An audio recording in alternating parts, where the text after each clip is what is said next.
C'est vrai que je représente les organisations syndicales au sein de ce comité, mais il est évident que les organisations syndicales n'ont pas une attente particulière. L'attente de tout le monde est une attente citoyenne. Et donc nous attendons que ce comité puisse apporter, disons, la quiétude à travers l'expertise qui va être déployée pour que nous ayons un fichier électoral débarrassé des déchets dont il regorge ou dont il est soupçonné.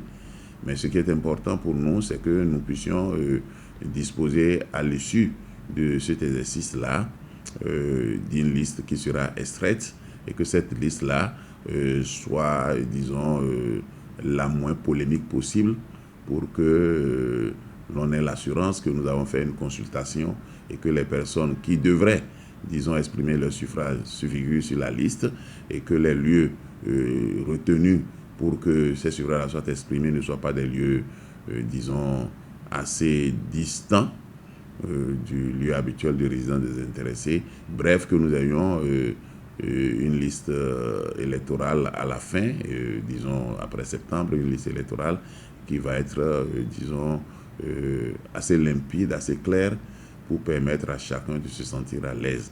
Cela dit, il n'y aura jamais de fichier électoral sans déchets, il n'y aura jamais de liste électorale irréprochable, mais ce que nous recherchons, c'est que nous ayons une liste qui soit plus proche de la réalité, une liste qui exprime de façon plus sincère, disons, le suffrage au soir des élections.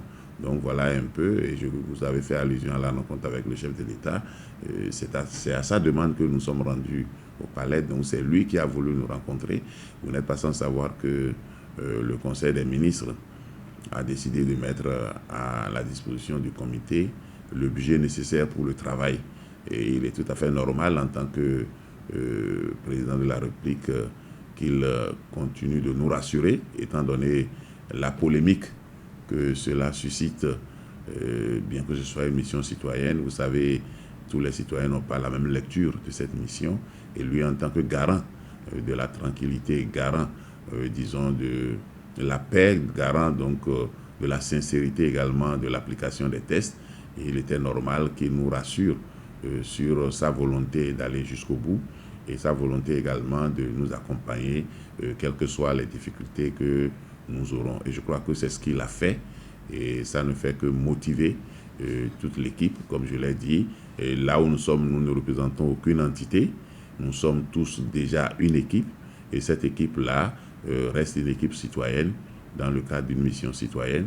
Et je crois que c'est après cette mission-là que chaque entité reprendra, disons, sa liberté et sa liberté d'appartenance.